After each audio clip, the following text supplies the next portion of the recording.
Mirchi Bangla originals, আসল গল্পের আড্ডা।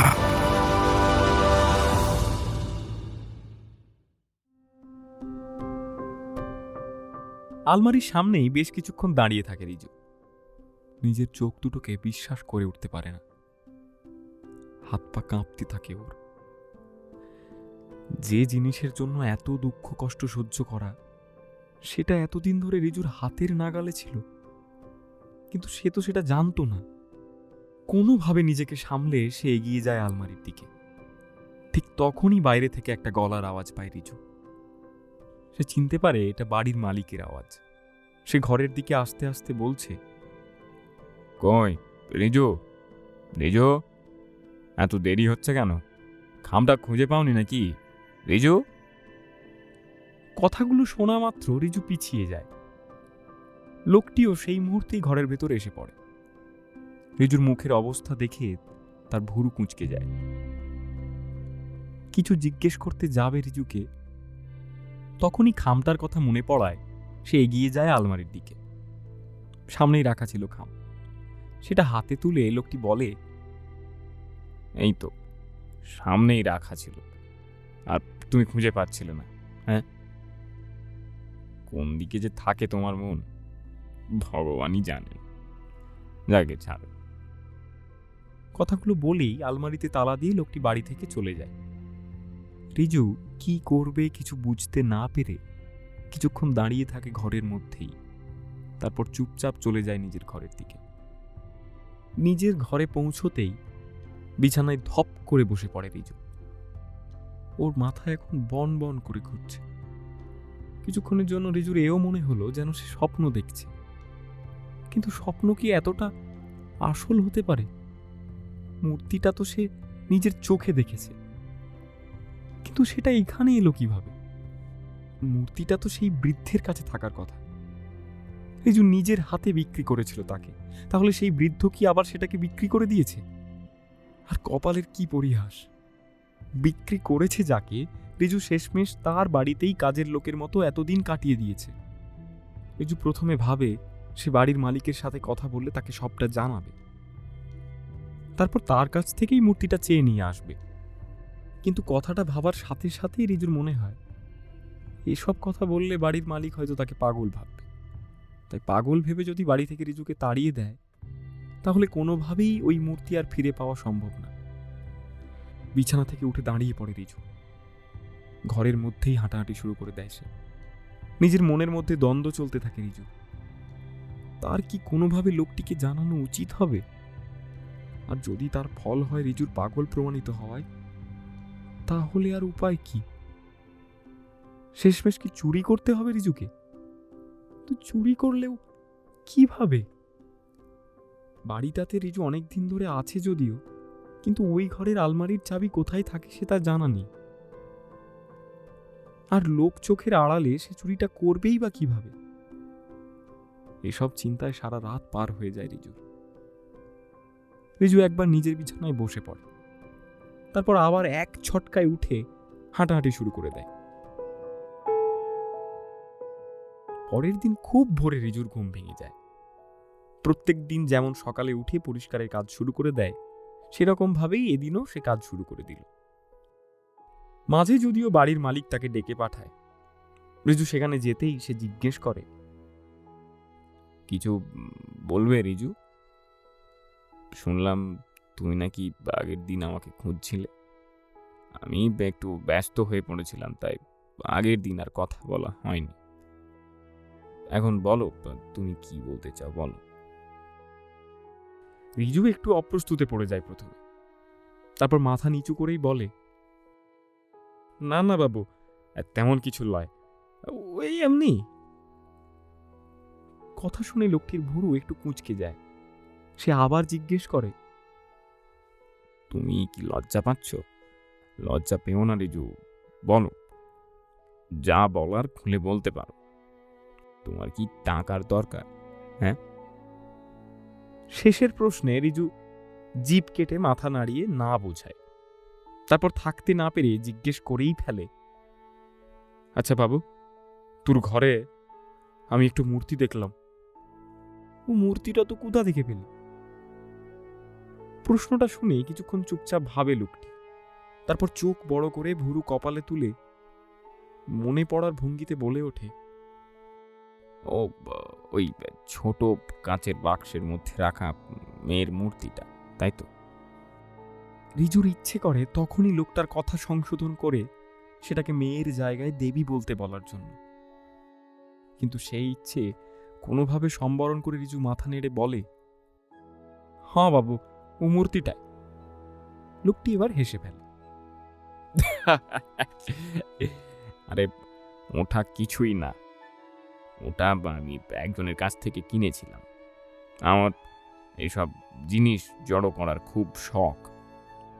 ঘর দেখেই বুঝতে পারছো যে মূর্তিটা দেখে নতুন ধরনের মনে হলো, তাই আমি কিনে ফেললাম। কথাটা বলে লোকটা প্রথমে হাসতে শুরু করে, তারপর থেমে রিজুকে জিজ্ঞেস করে, তুমি কি একটা জিজ্ঞেস করার জন্য আমাকে খুঁজছিলে, বলো? রিজু হক চকিয়ে বলে, হ্যাঁ বাবু, এই জন্যই খুঁজছিলাম, এই জন্য। এই কথাটি শুনে লোকটি প্রথমে মাথা নাড়ায়, কিন্তু আবার কিছু একটা মনে হতেই তার ভুরু যেন আরো একটু বেশি কুঁচকে যায়। সে রিজুর দিকে ঘুরে আবার বলে ওঠে, কিন্তু তা কি করে সম্ভব? আমাকে যে অন্যজন বলল তুমি আমাকে সকালে খুঁজছিলে, আর মূর্তিটা তো তুমি আগের দিন বিকেল বেলায় প্রথমবার দেখলে। প্রশ্নটা শুনে রিজু ওখানেই থমকে দাঁড়িয়ে পড়ে, বলতে যায়, না মানে না। কিন্তু এই শব্দগুলো ছাড়া ওর মুখ থেকে আর কোনো কিছুই বেরোয় না। বাড়ির মালিক রিজুকে এতটা থতমত হয়ে যেতে দেখে হেসে প্রশ্ন করে রিজুকে, তুমি কি আজকাল নেশাপাতি করছো নাকি? কথাটা শুনে রিজু মাথা নেড়ে বলে, না বাবু, ওসবভাবে করি না বাবু।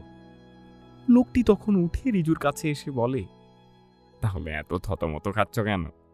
শোনো, কিছু অসুবিধে হলে আমাকে জানিও, আমি যথাসম্ভব সাহায্য করব তোমাকে। কথাটা শুনে রিজু একবারের জন্য ভাবে লোকটিকে সব জানিয়ে দেবে, কিন্তু নিজেকে কোনোভাবে আটকে নেয় সে। শুধু একবার লোকটির দিকে তাকিয়ে আলতো হাসি হেসে সেখান থেকে চলে যায়।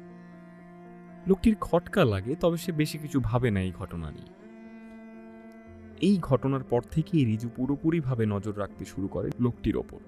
সে কখন খাওয়া দাওয়া করে, কখন কোথায় থাকে, তার ওঠা বসা সবেতেই সতর্ক নজর থাকে রিজু। সে যদিও এমনভাবে পুরো কাজটা করে যেন কেউ ভুল করেও বুঝতে না পারে রিজুর ভেতরে আসলে কি চলছে। রিজু লক্ষ্য করল, প্রত্যেক দিন বাড়ির মালিক ঘুম থেকে উঠে যায় ভোর হওয়ার সাথে সাথে।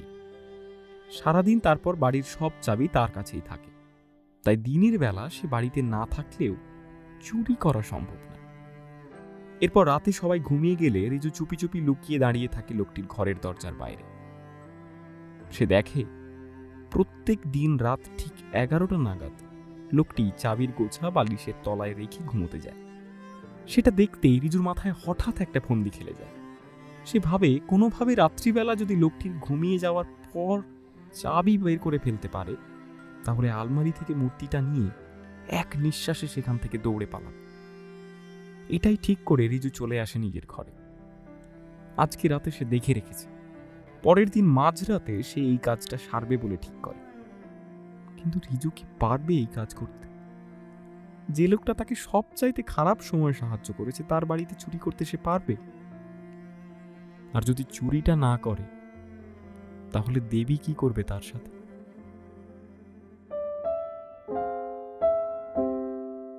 চারিদিক মিশমিশে অন্ধকার, তার মধ্যেই রিজু হেঁটে যাচ্ছে। অন্ধকারে কিছু দেখতে না পেলেও রিজু এগিয়ে যেতে থাকে। চারিপাশে হাত পা ঘুরিয়ে সে বুঝতে পারে সে কোনো একটা জঙ্গলের মধ্যে এসে পড়েছে। চারিদিক আগাছায় ভরা, ছোট কাঁটা গাছগুলোতে হাত লেগে রিজুর হাতটাও ছিঁড়ে গেছে কয়েক জায়গায়। কিন্তু তার মধ্যেই রিজু এগিয়ে যেতে থাকে। আরো বেশ কিছুটা এগিয়ে গিয়ে একটা আলোর রেখা দেখতে পায় রিজু। এতক্ষণ অন্ধকারের মধ্যে হেঁটে শেষমেশ আলোর রেখা দেখতে পেয়ে রিজুর মন খুশিতে ভরে যায়।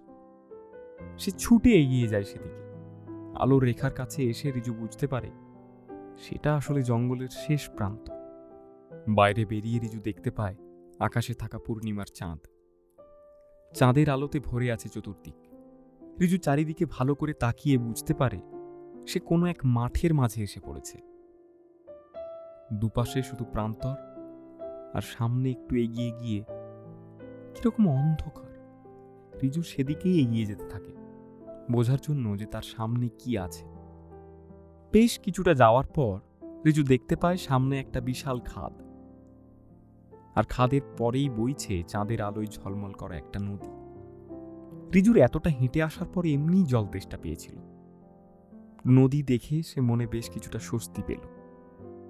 খুব সাবধানে খাদে গা বেয়ে নেমে এলো নদীর দিকে। নদীর পাড়ে পৌঁছতেই হাঁটুতে ভর করে বসে দুহাতে জল তুলে সেটা খেতে শুরু করল। জল খাওয়া শেষ হয়ে গেলে রিজু চোখ তুলে তাকালো। চারিদিক জনহীন, শুধু চাঁদের আলোয় ঝিকমিক করছে নদীর জল। হঠাৎ রিজুর চোখে পড়ে এক ছায়ামূর্তি। নদীর জলের মধ্যে দিয়েই সেই ছায়ামূর্তি যেন এগিয়ে আসছে রিজুর দিকে। রিজু সেটা দেখে ভয় পেয়ে উঠে দাঁড়ায়। ছায়ামূর্তি কিছুটা কাছে আসতে চাঁদের আলোয় সেটা অনেক বেশি পরিষ্কার হয়ে ওঠে। রিজু বুঝতে পারে এটা একটা মেয়ে, তার দিকে সাঁতার কেটে এগিয়ে আসছে। রিজু ওইখানেই দাঁড়িয়ে তাকিয়ে থাকে সেই মেয়েটির দিকে। আরো কিছুটা কাছে আসতেই তার মুখের আদলটা ফুটে ওঠে রিজুর চোখের সামনে। যদিও রিজু আন্দাজ করেছিল এই মেয়েটি কে, কিন্তু তাও রিজুর চোখের আতঙ্ক একটুও কম ধরা পড়ল না। দেবী কালকুর্ণী, সাদা পোশাকে নদীর জলের মধ্যে দাঁড়িয়ে। এবার সে সোজা তাকালো রিজুর দিকে, কিন্তু অবাক ব্যাপার, এটা দেবীর রুক্ষ মূর্তি নয়। এই যেন দেবীর আগের মতোই মমতা ভরা শান্ত মূর্তি। মুখে এক অম্লান হাসি নিয়ে রিজুকে জলের মধ্যে প্রবেশ করতে বলছে দেবী। দেবীর এই শান্ত স্নিগ্ধ রূপ দেখে রিজুর ভয় কিছুটা কমে। দেবীর আদেশ সে কোনো মতেই অমান্য করতে পারবে না। তাই দেবীর ডাকার সাথে সাথেই রিজু নেমে যায় নদীর জলে। নদীতে জল যদিও রিজুর কোমর অবধি, তাই জলের মধ্যে থাকা কাদার দিকে পা চালিয়ে রিজু এগিয়ে যায় দেবীর দিকে। দেবীর দুহাত মতো কাছে পৌঁছে রিজু দুহাত মাথায় ঠেকিয়ে প্রণাম করে বলে ওঠে, জয় জয় দেবী কালকুর্ণীর জয়। দেবী রিজুর দিকে একবার তাকিয়ে হাসে, তারপর সেই চাঁদের আলোতে যেন তার দেহ মিলিয়ে যায়। রিজু অবাক হয়ে তাকাতে থাকে চারিদিকে দেবীর খোঁজে। হঠাৎ পায়ে কিরকম একটা হ্যাঁচকা টান অনুভব করে রিজু। ঘাবড়ে গিয়ে সেখান থেকে কিছুটা সরে দাঁড়ায়, কিন্তু দাঁড়াতেই আবার একটা হ্যাঁচকা টান, এবারে যেন আগের থেকেও বেশি জোর। কোনোভাবে টাল সামলে এবার রিজু ভয়ে দৌড়তে শুরু করে পাড়ের দিকে, কিন্তু কিছু পা যেতেই আবার একটা টান পড়ে, আর রিজু সোজা চলে যায় জলের তলায়। সে প্রাণপণে চেষ্টা করে কোনোভাবে নিজের মাথাটা জল থেকে বার করতে। নিঃশ্বাসের অভাবে চোখ ঠিকরে বেরিয়ে আসে রিজুর, কিন্তু সে নিস্তার পায় না। কেউ যেন রিজুর বুকের ওপর চেপে তাকে ডোবানোর প্রাণপণ চেষ্টা চালিয়ে যাচ্ছে। এমনকি এক অমানবিক হাসিও রিজুর কানে বেজে ওঠে।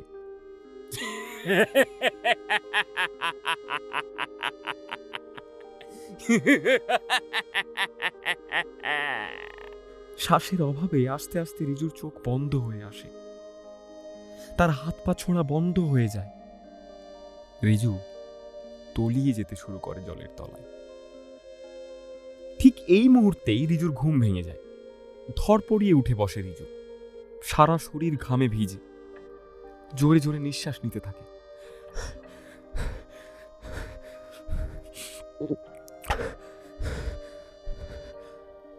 তখনই রিজুর চোখ যায় ওর ঘরের মেঝের দিকে। সেদিকে তাকাতেই রিজুর বুকের ভেতরটা ঠান্ডা হয়ে যায়। রিজু দেখে ওর পুরো ঘর জলে থই থই করছে। শুধু রিজুর ঘরে, বাকি বাড়িটা পুরোপুরি শুকনো। এটা দেখার পর রিজুর মনে চুরি করা নিয়ে যেটুকুও বা সন্দেহ ছিল সেটাও চলে যায়। রিজুর বিশ্বাস এটা কালকর্ণী দেবীর কাজ। সে নিজে এসে রিজুকে বুঝিয়ে দিয়ে গেছে সে চুরি না করলে তার কি ফল হতে পারে। তাছাড়া এসব কি করবে? রিজু হাত জোড় করে কাঁদো কাঁদো গলায় বলে ওঠে, দেবী মা, আমি ঠিক তোর মূর্তি নিয়ে যাব, আমায় আর ভয় দেখাসলে। তারপর চোখ মুছে তাড়াতাড়ি একটা ন্যাকড়া নিয়ে এসে পুরো ঘর মুছে ফেলে, যেন কেউ দেখতে না পায় দেবীর এই কীর্তি। পরের সারা দিন রিজুর কাটে ভয়ে ভয়ে। এতদিন লক্ষ্য রাখার সময় রিজু নিজের ভেতরেই সব আবেগকে চেপে রাখতে পেরেছে, কিন্তু আজ যখন সে জানে তাকে চুরি করতেই হবে, হয়তো আজকে রাতেই সেটা করতে হবে, রিজু নিজের ভেতরে চলতে থাকা ঝড়কে আর নিজের কবলে ধরে রাখতে পারে না। চোখ মুখে সেটা স্পষ্ট প্রকাশ পায়, অন্তত রিজুর তাই মনে হয়। বাড়ির মালিক বা বাড়িতে থাকা আরেকজন চাকর রিজুর অদ্ভুত ব্যবহার কিছুটা হলেও বুঝতে পারে, কিন্তু এতদিনে রিজুর কত রকমের অদ্ভুত ব্যবহারই না তারা দেখেছে। তাই সেটাতে খুব একটা তোয়াক্কা না দিয়েই তারা তাদের মতো কাজে মত্ত থাকে। রিজুও সকাল থেকে তার সব কাজ সারে। সন্ধে হতেই রিজুর বুকে যেন দামামা বাজতে শুরু করে। ভয়ে রাত্রে কিছু মুখে তুলতে পারে না রিজু। প্রত্যেক দিনের মতো বাড়ির মালিক খাওয়া শেষ করে চলে যায় তার ঘরে। রিজু ঘড়ির দিকে তাকিয়ে দেখে তখন বাজছে 10:30। রিজু জানে লোকটির ঘুমোতে এখনো 1 ঘন্টা দেরি। বাড়ির আরেকজন চাকর আরো আধা ঘন্টা জাগে। এখন কিছুই করা যাবে না জেনে রিজু চলে যায় নিজের ঘরে। বিছানার তলা থেকে জামা কাপড়ের পুটলিটা বার করে আরও একবার ভেতরে থাকা জামা কাপড় আর টাকাগুলোকে গুছিয়ে নেয় সে।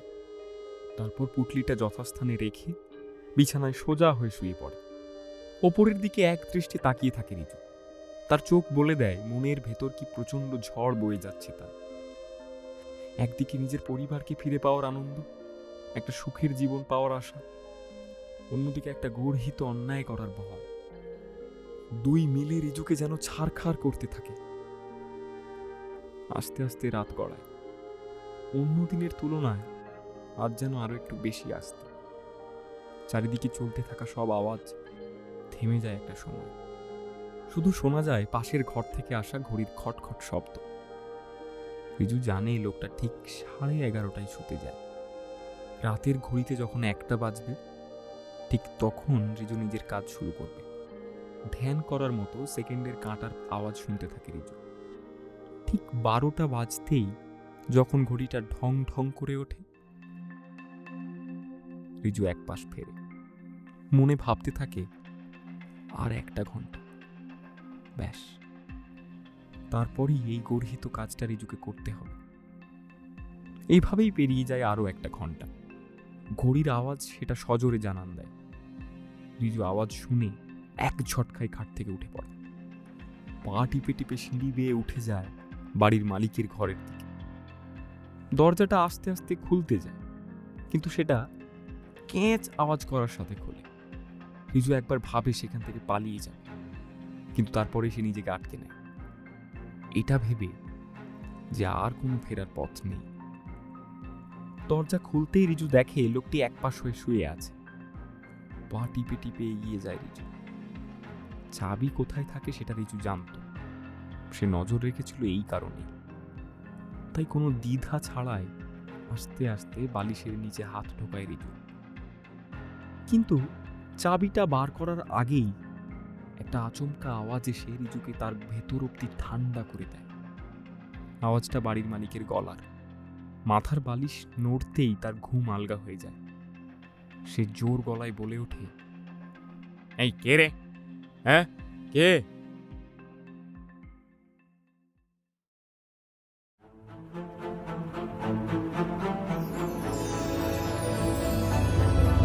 মির্চি বাংলা অরিজিনালস, আসল গল্পের